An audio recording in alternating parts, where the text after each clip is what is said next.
E nós que ficamos, convido para que você abra sua Bíblia em Mateus capítulo 5. Nós leremos a partir do versículo 1.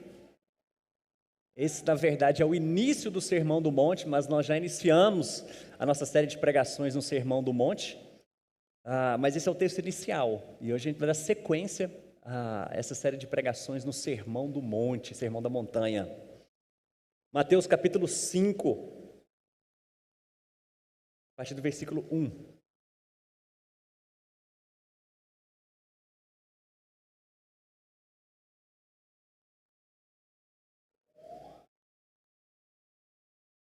Diz assim a palavra do nosso Deus: Vendo as multidões, Jesus subiu ao monte e se assentou.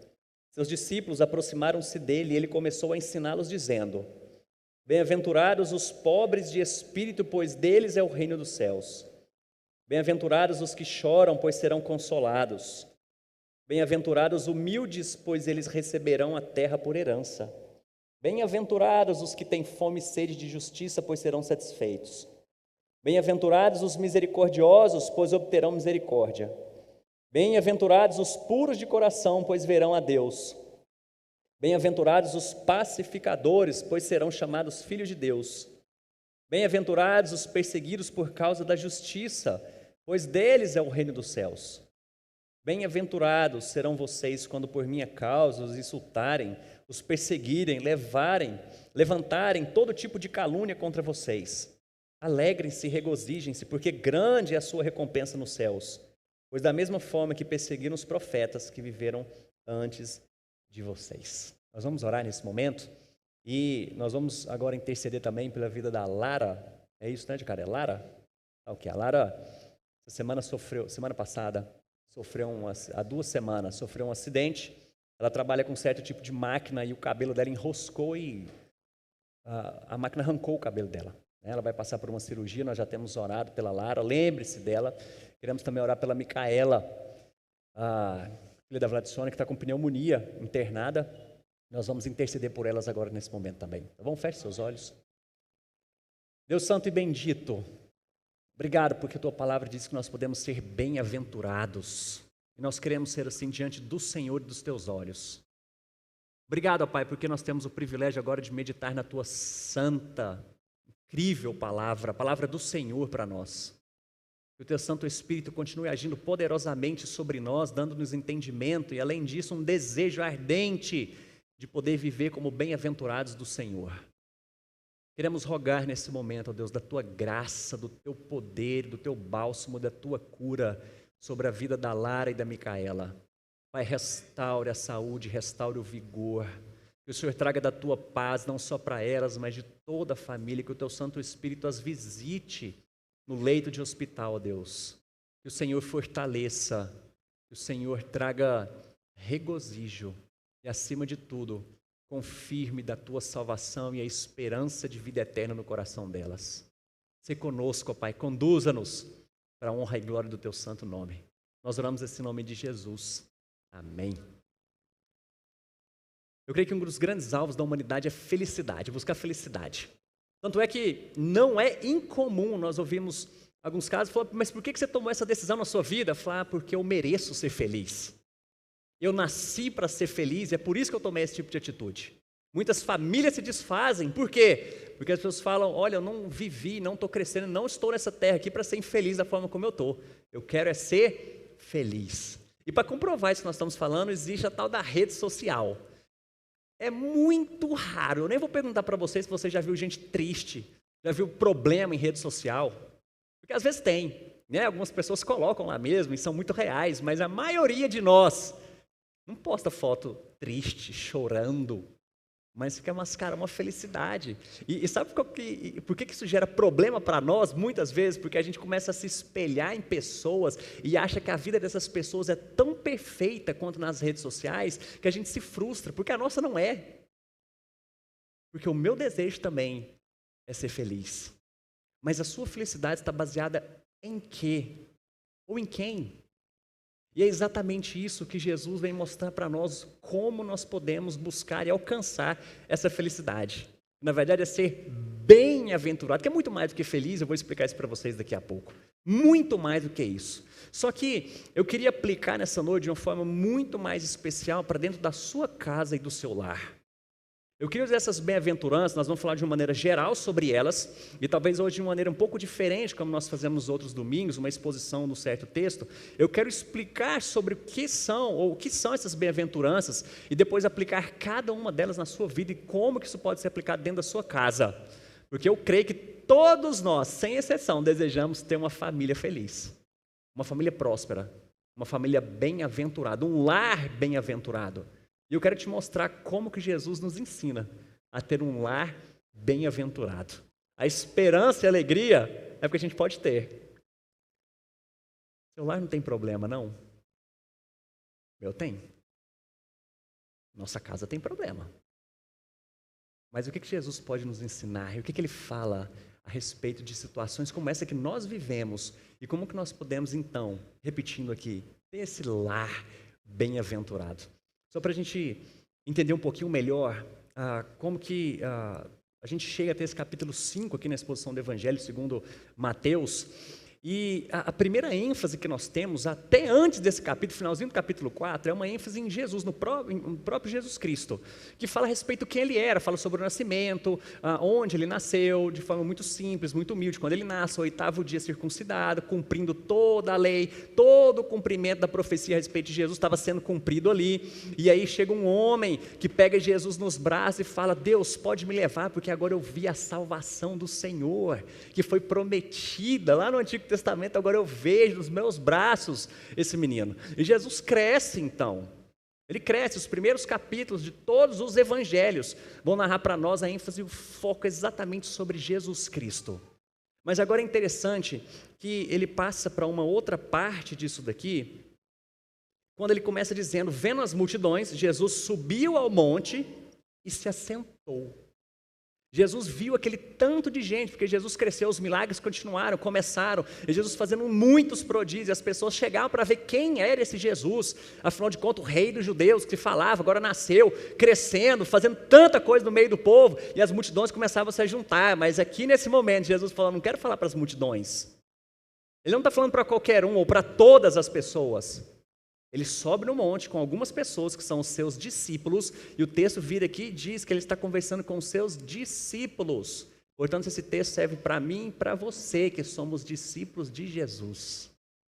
As palavras são para nós, que nos consideramos como discípulos, seguidores desse Messias. E agora, o que se tem aqui, essa mudança na ênfase, não só a respeito de quem é Jesus, mas o ponto é o que ele espera dos seus discípulos. E a ênfase aqui não é simplesmente o que eu devo fazer, mas visto que eu sou um discípulo de Jesus, o que é que Cristo espera de mim? E agora nós vamos entrar nas bem-aventuranças. Porque Jesus, como se estivesse resumindo tudo isso daqui, fala: olha, está vendo, eu estou falando para as multidões, está muita coisa acontecendo, e Jesus pregando sempre: arrependam-se porque o reino dos céus é chegado. João Batista já anunciava isso, ele falou: arrependam-se porque o reino está vindo. Agora Jesus está dizendo: arrependam-se porque o reino chegou.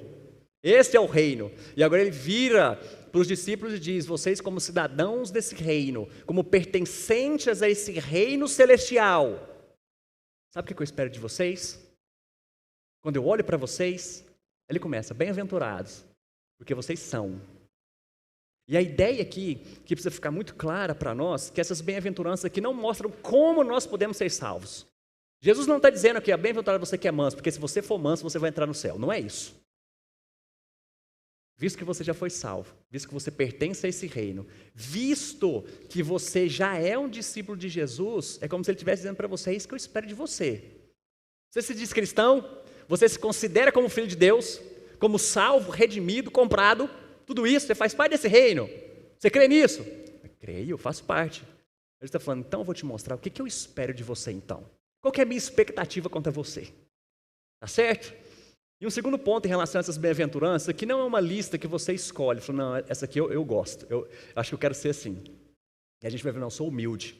Fala: não, mas manso já não, né? Já não sei muito não. E aí a gente vê outras ali falar: os aflitos é o que chora. Eu não sou muito de chorar, né? Mas nós vamos ver o que é isso aqui. Isso aqui não é uma lista que você pode escolher qual que você quer. Isso aqui já faz parte da sua vida. Só te fazendo uma comparação aqui, quando se fala a respeito do fruto do Espírito, você vai ver que está relacionado muita coisa com o fruto do Espírito. Esse fruto do Espírito não é algo que você também escolhe. Amor, bondade, paciência, mas não domínio próprio, não. Esse aqui eu quero, esse aqui não, eu não nasci assim, Deus não me fez assim. Ele te fez assim. A partir do momento que você se tornou habitação do Espírito Santo, é isso que Deus espera de você. Tá certo? Então, quando a gente colocar aqui, fala assim, não, esse não. Eu falei, esse sim. Esse sim, porque eu sou discípulo. Ok? Então, a gente vai começar a ver aqui, então, quais são essas características dos cidadãos do reino. E ele começa dizendo aqui, então, em todos isso aqui, né, as bem-aventuranças. Tem alguns que vão defender a ideia aqui de que você pode traduzir isso aqui como feliz. Feliz aquele que é assim. Só que é muito mais do que isso, talvez seja muito mais profundo do que isso.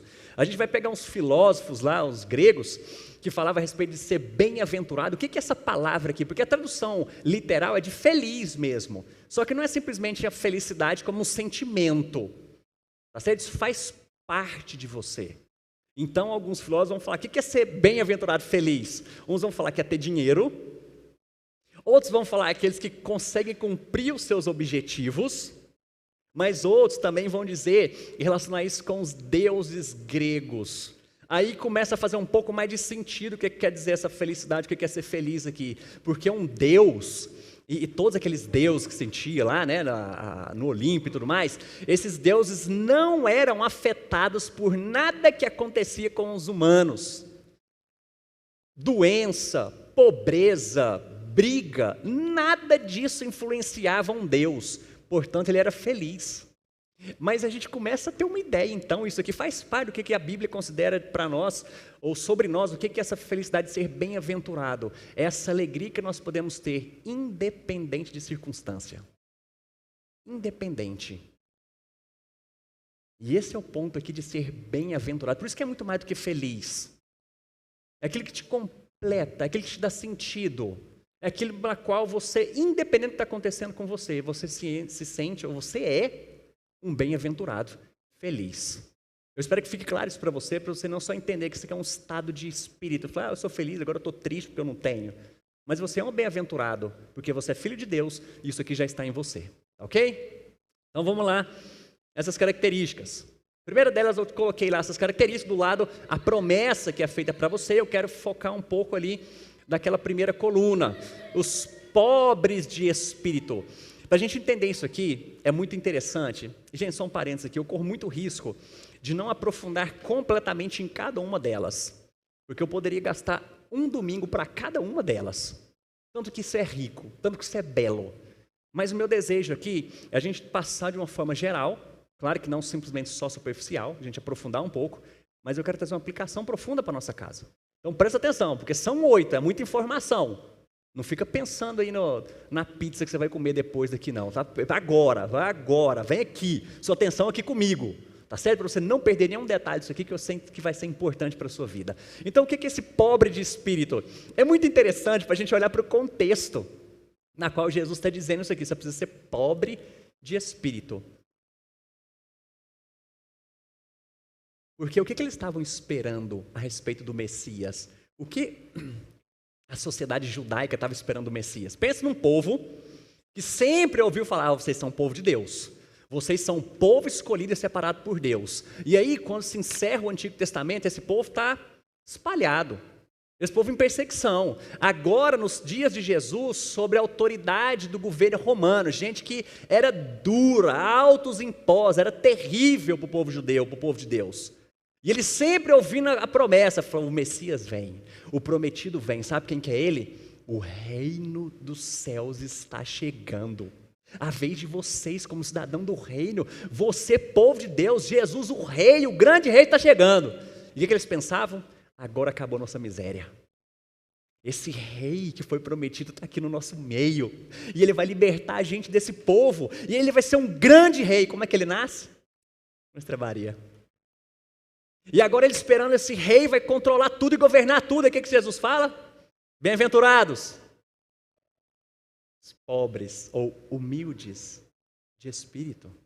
Isso não tem nada a ver com o reino que vocês estão pensando, o povo, né, pensando a respeito desse Jesus, que é um grande militar, um grande governante. Ele simplesmente está falando para você, ó, você precisa ser humilde, pobre de espírito. Algumas versões vão trazer para nós, pobre em espírito. Isso quer dizer para nós, é quando nós reconhecemos a nossa falência.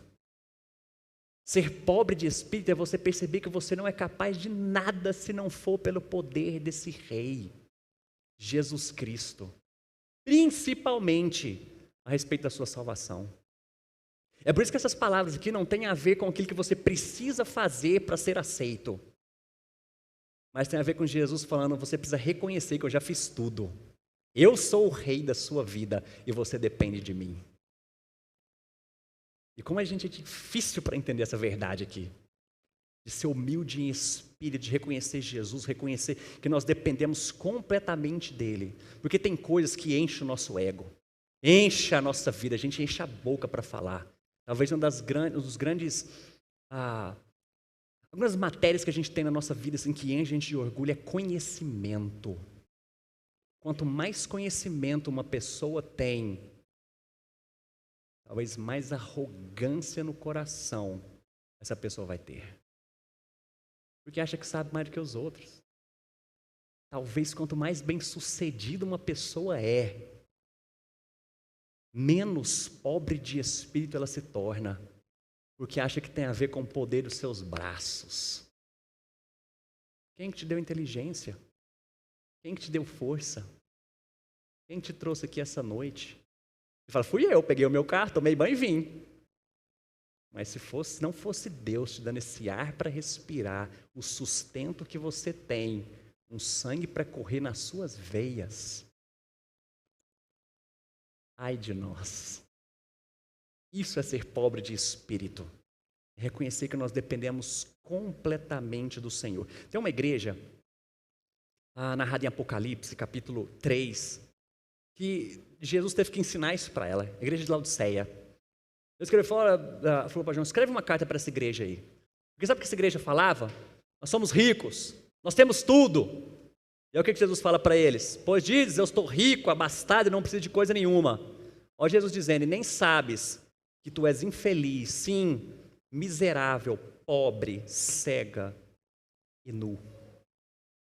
E talvez essa é a palavra que Jesus está trazendo para você nessa noite. Ele está falando, eu sou rico, eu tenho tudo.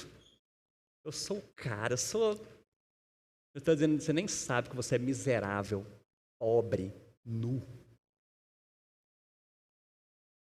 Mas ele continua dizendo. Quando ele fala a respeito desse pobre de espírito, vocês já ouviram uma frase que diz que ele é tão pobre, que uma pessoa é tão pobre, que a única coisa que ele tem é dinheiro. A pessoa tem tanto dinheiro, assim, coitado, tão pobre, que a única coisa que ele tem é dinheiro. Nós precisamos nos humilhar. Em primeiro lugar, e talvez o mais importante de tudo isso aqui, nos humilhar na presença, nos humilhar diante desse Salvador, desse Rei, sem o qual nós não somos nada. Mas ele continua, bem-aventurados mansos.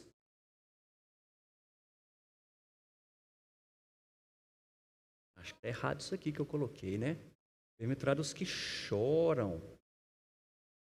Bem-aventurados que choram. Essa tabela minha está errada, gente, perdão. Bem-aventurados que choram, porque serão consolados. O que é esse choro?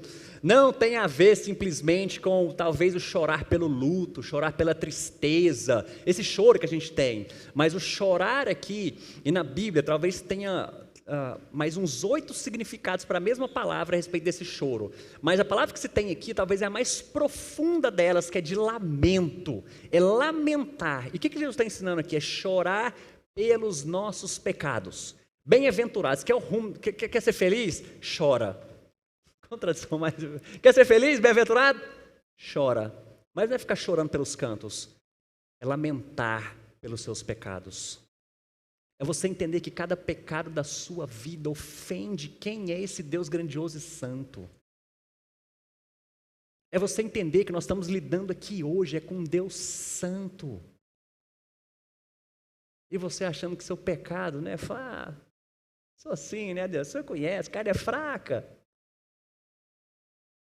Eu acho que eu já perguntei isso aqui antes. Quando é que foi a última vez que você lamentou e chorou pelos seus pecados, porque você sabe que está diante de um Deus que é santo? Você brinca disso. Você brinca com a graça. Você acha que graça tem a ver com você ser salvo e favor imerecido, que é mesmo? Você falando, tá show de bola, eu já sou salvo.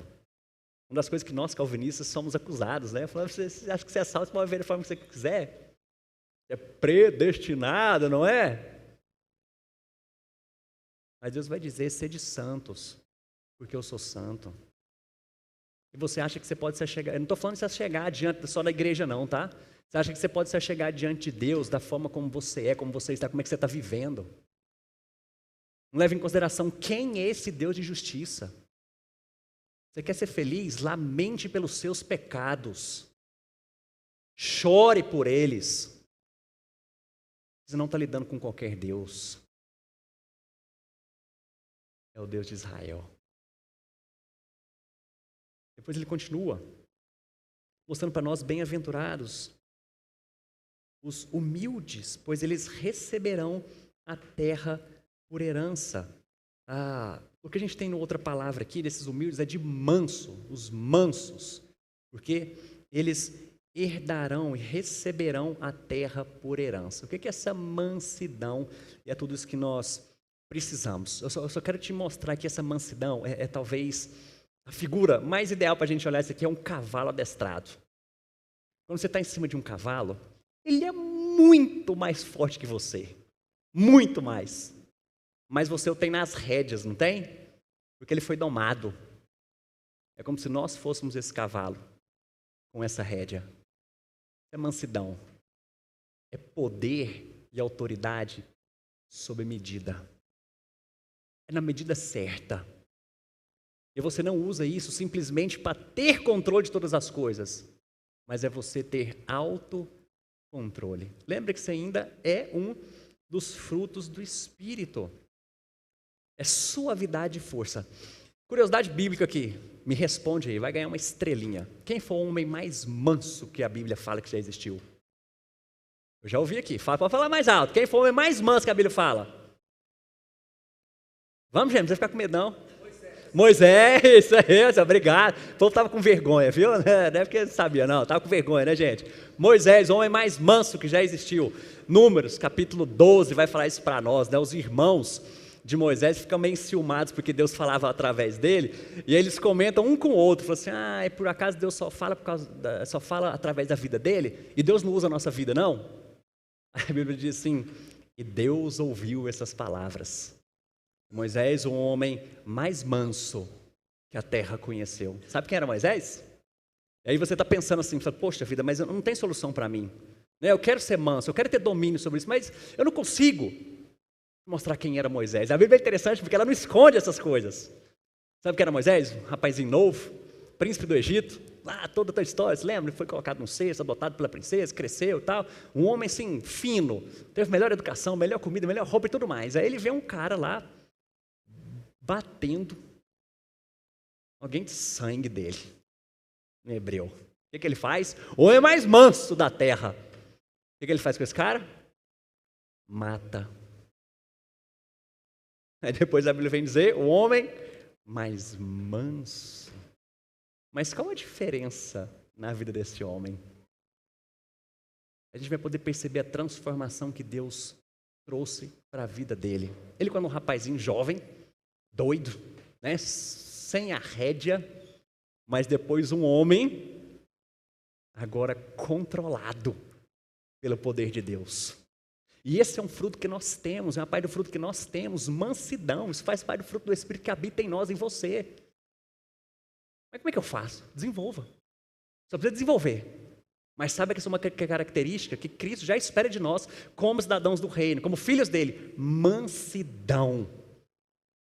Essa ideia de mansidão não é tolerar injustiça, tá bom? E não é manso também de falar assim, bicho manso, hein? Chega na casa da sogra lá, deita no sofá, pega o controle, abre a geladeira, bicho manso. Esse aí é manso, bíblico. Não é isso. A ideia é que você sabe o que está acontecendo, mas você entrega tudo isso nas mãos do Senhor. Porque você sabe que esse é um Deus de justiça. e não deixa nada passar em branco. Ele está vendo. Mas o problema é que eu quero fazer com as minhas próprias mãos. Aí vem Paulo ensinar um negócio lá em Romanos 12. Não pagai o mal com o mal. Pelo contrário, antes, faz o bem. Você ser manso. Ele continua. Vai só melhorando para a gente. Aquele que tem fome e sede de justiça. Lembra que domingo passado nós falamos, buscai, pois, em primeiro lugar o reino e a justiça de Deus? E aí, o que é ser bem-aventurado? Feliz, quer ter felicidade na sua casa, no seu lar? Tenha fome e sede de justiça. Me fala uma coisa aqui. Alguém que tem fome e sede, agora imagina num deserto, tá bom? Imagina alguém num deserto, morrendo de fome, você com uma sacola cheia de dólares. Lotada de dólares. Você chega, o cara está morrendo de fome, 4 dias sem comer, sem beber nada. Você chega para ele e fala, não, mano, toma essa sacola, essa mochila cheia de dólares aqui. Você vai servir para ele? Talvez você está pensando assim, claro que vai, porque ele vai levantar, pegar a mochila, trocar em água, ele compra, né, uma fazenda lá, bebe, mas ele está num deserto. Não tem negociação. Quem tem fome e sede, ele vai direto na comida e na bebida. E o que ele está dizendo aqui que a gente tem que ter fome e sede é de justiça. E essa justiça, dentro dos grandes significados que a Bíblia tem, é de uma vida de santidade. É de uma vida reta, sem hipocrisia. Talvez a ideia que a gente mais tem aqui é uma vida sem hipocrisia.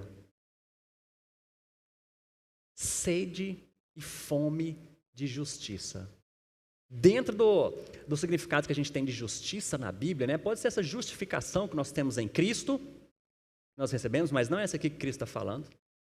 Pode ser uma justiça social, que de certa forma está incluída aqui. A gente vê essas dificuldades que as pessoas passam sofrendo injustiça e a gente tem fome e sede que aconteça justiça. Mas o maior que tem aqui, é o terceiro significado que Jesus está de fato diretamente dizendo, é uma justiça moral. De você ser parecido com Jesus. Você ser reto, não hipócrita. É você ser lá fora o que você está sendo aqui dentro. É você ser lá na sua casa o que você é aqui dentro. Por que eu estou falando aqui dentro? Isso é um ponto para mim também, isso vale para mim. Porque aqui dentro é bom, a gente chega, a gente sorri para todo mundo, a gente cumprimenta, fala, boa semana, paz do Senhor, irmão, glória. Entra no carro ali, meu irmão. Menina perreando, chorando. Já sabe que onde nós vamos comer, e que amanhã você tem que fazer isso, se você não fez aquilo, e aí começa.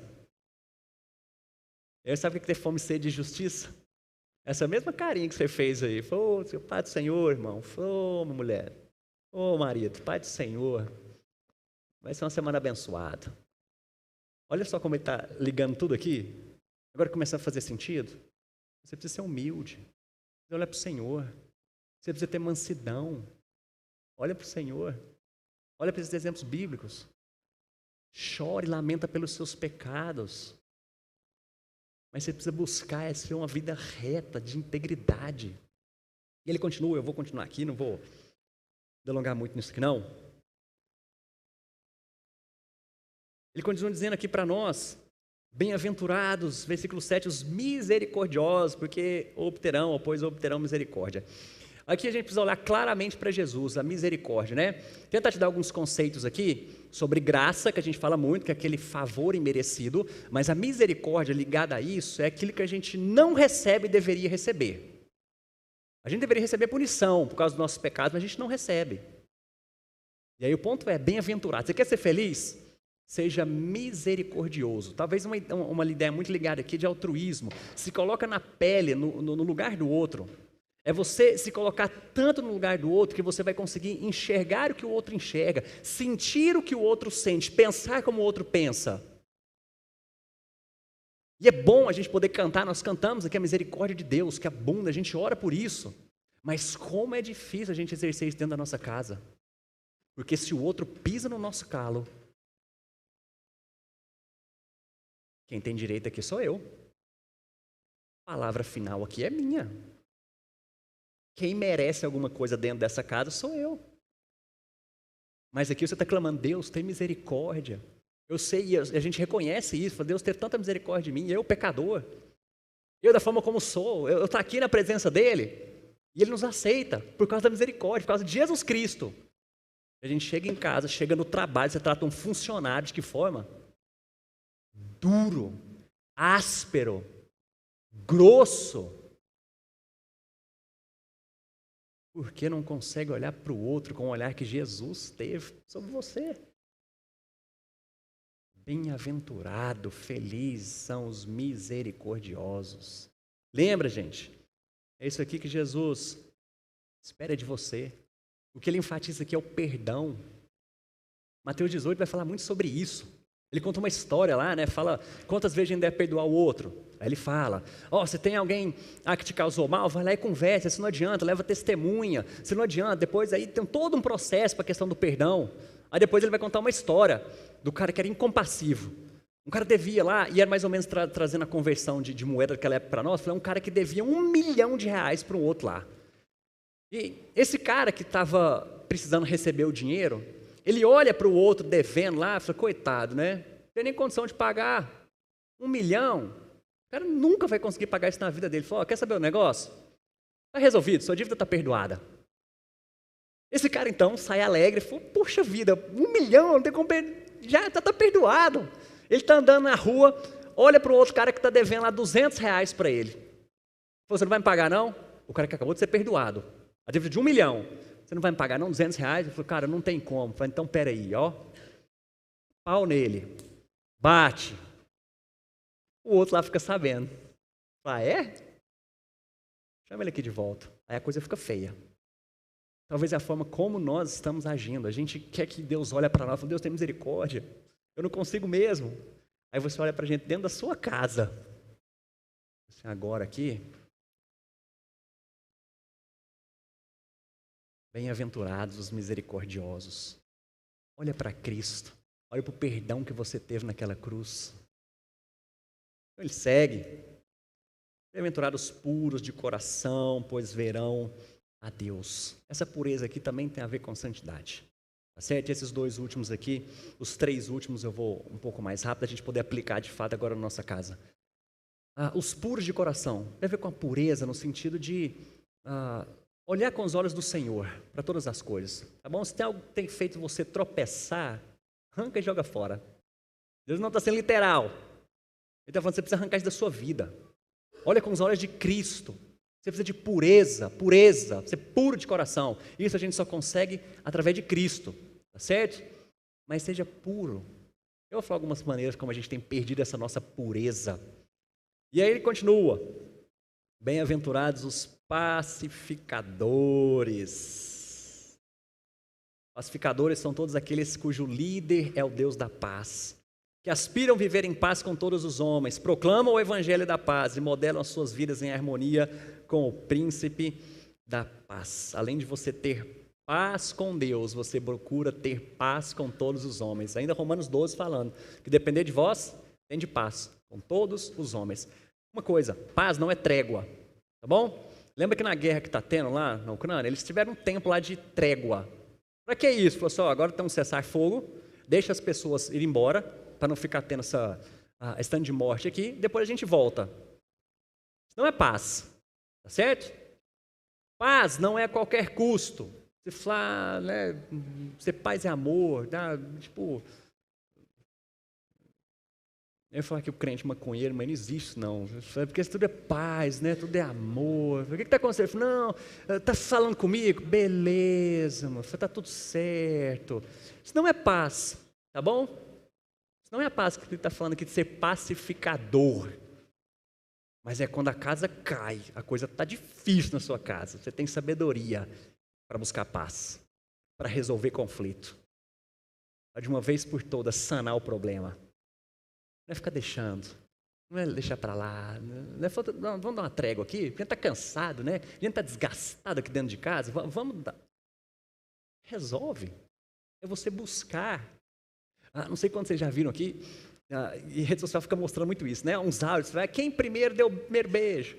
Quem foi o primeiro a falar, eu te amo? Aí tem lá, quem é o primeiro a pedir perdão? Aí geralmente dá uma travada nos dois, assim. É você. ser o primeiro e a primeira a pedir perdão. É você ir atrás para resolver e não ficar esperando o outro. Isso é ser pacificador. Não é deixar para lá. Porque vai acumulando, né? Vai enchendo o potinho ali, até que a hora que... É você ser o primeiro a tomar a decisão de resolver o problema. Você fala, mas é isso que Jesus espera de você. Eu falo, não, mas ele é o homem da casa. Isso aqui é função dele. É também. É dele também. Mas é sua. E busca resolver conflito. E traz por último aqui. Bem-aventurados perseguidos por causa da justiça. Isso aqui por causa da sua retidão, por causa do seu caráter. Que você ama a Cristo. Você luta para que as coisas aconteçam de maneira legítima, clara, correta. E a gente vai sofrer perseguição por isso, né? Porque o mundo está aí e não gosta dessas coisas. Sempre jeitinho, sempre quer uma coisa, outra. Seja reto, busca bem-aventurado. Se quer ser feliz, busca ser reto. E agora sim, aplicando isso. Pobre de espírito, se você deseja uma família bem-aventurada, reconheça-se como dependente exclusivamente da graça de Deus. Isso o fará ao olhar para o outro como pecador que necessita ser alcançado pela graça. Assim como você. Isso ajudará a não tratar o outro como superior, mas a chegar-se como um igual que também é dependente dessa graça. Examine ou examinar a sua própria vida e confesse seus pecados. Dentre esses pecados, confesse os seus ídolos, a começar por você mesmo, seu grande ídolo que é você mesmo. Desprenda-se dessa autoconfiança, da arrogância, do orgulho. Traz Cristo para dentro da sua casa. Traz essa dependência. Pais, ensinem os seus filhos a dependerem do Senhor e não das qualidades que eles têm. Porque isso é consequência, certo? Você quer ter um filho bem-sucedido, ensine-o a depender do Senhor. Não fica mostrando para ele, você é bom. Você é 10, você é o melhor que existe mesmo. Porque a primeira frustração que ele tiver, porque ele vai descobrir que ele não é o melhor, se prepara. Talvez muitos já tenham descoberto isso, né? É Cristo dentro da sua vida. O nosso lar precisa do Senhor. Claro que leituras ajudam, cursos ajudam, conversa, culto, tudo isso ajuda. Mas nada vai ajudar mais a sua casa do que Cristo presente nela. Depois, pode passar por gentileza? Os que choram, quando é que foi a última vez que você chorou, lamentou pelos seus pecados? Chore pela forma como você trata o outro, pela pornografia que tem destruído a imagem imaculada do seu leito, do seu casamento, pelo ódio ao outro. Nós vamos tratar isso nos próximos domingos, esse assassinato. Chorar pela língua afiada que expele veneno mortífero com palavras impensadas que ferem, que menosprezam. Chorar pelos exageros, gritarias, pelas provocações. Mas chore não por medo das consequências. Chore porque você está diante do seu Deus. Chora não porque você é descoberto nas coisas erradas que você faz, está com vergonha. Mas chora porque Deus está dentro da sua casa. Lamente. E esse lamentar, gente, tem a ver com esse arrependimento que a gente fala aqui. Não é só chorar e falar, né? Poxa vida, errei. Mas confesse ao Senhor e busque força para mudar. Se você quer uma família feliz, coloque Cristo no centro dela. Chore pelos seus pecados, a forma como você tem tratado o outro. Não ache que isso assim, mas eu sou assim mesmo, eu sou estourado. A gente deve ouvir muito, pastor, já deve ouvir muito, mas eu sou assim mesmo, eu cresci, minha criação. Síndrome de Gabriela, eu cresci assim, nasci assim, vou morrer assim. Você é filho de Deus. Lembra que isso é possível, pelo poder do Espírito que habita em você. Pode continuar. Os mansos, teste para saber se nós somos mansos, não é se podemos dizer que somos pobres pecadores, mas sim o que fazemos quando alguém nos chama de pecadores. O problema da mansidão não é eu me chamar de pecador, o problema é quando alguém me chama de pecador. Quando alguém aponta o dedo para você dentro da sua casa. Esse é o problema. E aí como é que você tem lidado com os outros? Com aspereza? com ignorância, você é vingativo, sem controle das suas ações, das suas palavras. Lembre que o que Cristo espera de você, seja manso, é mansidão, domínio próprio. Lembra, as rédeas estão nas mãos do Senhor, é por isso que a gente precisa entregar nossa vida nas mãos dEle. Pode passar, João. Fome e sede de justiça, o que sua alma mais anseia? Ouro, prata, felicidade, que os filhos deem orgulho. Jesus disse, busca em primeiro lugar o reino e a justiça de Deus. E esse aspecto deve reinar os seus pensamentos, seus desejos e os seus anseios. Tem uma coisa que o seu lar precisa, o meu lar precisa é de santidade, santificação. A gente ter fome e sede disso. Não é essa fome e sede que você está tendo por sucesso, por ser bem sucedido, por crescer na empresa, por ter mais dinheiro, o tanto quanto você tem desejado. Eu sempre falo isso para vocês, continuo dizendo. Você quer isso? Show de bola. Continue lutando, continue fazendo sua parte. Mas o que você mais precisa na sua vida não é ter filhos bem-sucedidos. Não é ter mais dinheiro. Não é ter mais formação. O que você precisa é de Cristo na sua vida. Você precisa ser mais santo. Porque é isso que Ele espera de você. É isso que Cristo está dizendo para você. Ele falou, é bem-aventurado. Você quer uma família feliz? Então busca isso. Você quer a receita. Por que você está buscando tanta outra coisa que não tem a ver com isso? Ele está dizendo, busca em primeiro lugar. Primeiro lugar. Misericordioso. Você exerce misericórdia na sua casa, lembre-se que é reconhecer a necessidade do outro e agir. Você cuida dos que são da sua casa. Quando seus filhos pecam contra você, consegue exercer somente a disciplina ou você exerce disciplina com misericórdia? Eu fiz questão de não tirar ali. Não é só exercer a misericórdia, porque de vez em quando precisam de disciplina. E Deus ama, Deus disciplina que Ele ama. E pai disciplina o filho que Ele ama. Não é só ficar exercendo misericórdia, não. Mas tem a ver com misericórdia. Disciplina também. Olha para o outro dentro da sua casa com esse olhar de misericórdia, de perdão. Para de ser tão duro. Para de ser tão exigente. Ninguém é perfeito, gente. Nem você. Sabia? Não sei se você sabe disso. Nem você. Por que você exige tanto das pessoas? Você é tão duro. Acho que misericórdia. Perdoa. Aprende isso. Olha para Jesus, o que Ele fez por você. Limpo de coração. As pessoas em sua casa podem perceber essas características em você, que você é limpo de coração, puro. Você tem domado sua língua. Uma vida justa busca abençoar com as suas palavras, bendizer o Senhor e não amaldiçoar, maldizer, fofocar, mentir. Aí eu coloquei a questão da mentira, né? Mentir para os pais, mentir para o seu filho, para o cônjuge. Você tem purificado seus olhos, suas mãos, sua mente. Uma vida justa busca pureza em todas as áreas da sua vida, livre de pornografia, do roubo, dentre outras. Você fala, cara, isso é impossível. Pesquisa sobre a vida de Russell Shedd. Morreu recentemente, né? Não tem muito tempo não, Russell Shedd. E conta-se a história que a filha dele, dando uma entrevista, disse, olha, eu só sei que meu pai é pecador porque a Bíblia fala que todo mundo é pecador. Porque eu nunca vi meu pai pecar. Você acha que é impossível? Mais uma. Pacificadores, construa pontes no seu lar e não muralhas. Você precisa ser um pacificador na sua casa. Não é aquele que fica colocando lenha na fogueira. Só piorando a situação. Só piorando. E aí que a gente, é por isso que eu falo que isso aqui, cada domingo a gente podia falar. Você está precisando aprender a respeito de princípios de comunicação na sua casa? Você não sabe como conversar? Então você precisa mergulhar nisso. Você não sabe como lidar com o próximo? Você precisa aprender isso, relacionamento interpessoal. Você precisa lidar e correr atrás disso aqui. Porque é isso que Jesus espera. Seja um pacificador. Sabe qual é o problema da gente ouvir isso aqui? A gente brincava quando era mais novo, né?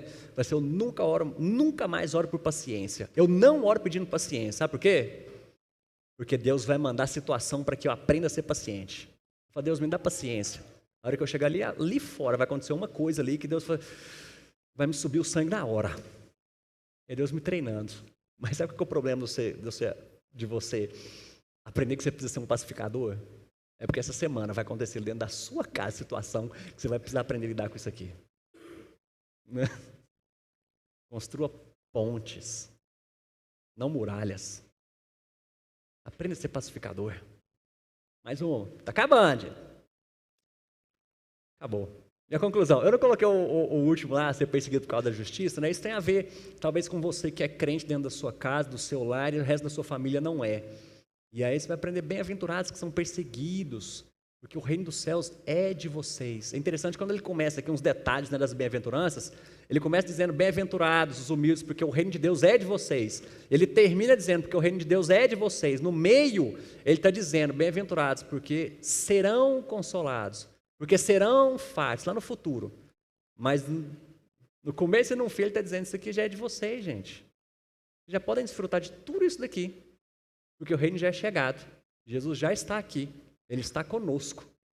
Ele habita entre nós. Ele habita em nós. Através do Santo Espírito.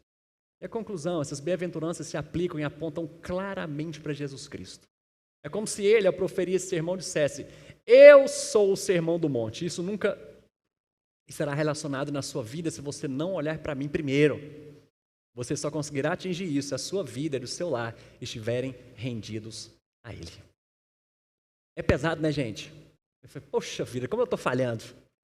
Mas eu quero que você saia daqui, não com esse peso. Claro que você precisa olhar e falar, eu preciso melhorar. Mas eu quero que você saia daqui leve. Porque Jesus, Ele falou para você, toma o meu fardo, que é suave e leve. Não fica caminhando pelas suas próprias forças, não.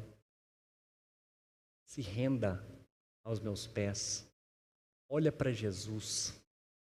Eu quero que você saia daqui dessa noite pensando, é possível pelo poder do Senhor. E se você não tem conseguido, é porque talvez você está caminhando pelas suas próprias forças, mas olha para Jesus Cristo. Saia daqui não olhando para pessoas, saia daqui não olhando simplesmente para os problemas, olha para Jesus Cristo, olha para o alto, olha para o poder do Senhor sobre a sua vida. Olha para esse Espírito Santo que habita em você. É possível. Eu te dei um exemplo aqui de Moisés, é possível. Você pode ser esse grande exemplo dentro da sua casa. As pessoas poderem olhar para você e falar, é possível. Vai pelo poder do Senhor, olha para Cristo. Se você já é crente, cristão, se você crê no Senhor Jesus como seu Senhor e Salvador, entenda que é isso que Cristo espera de você, como cidadão do reino.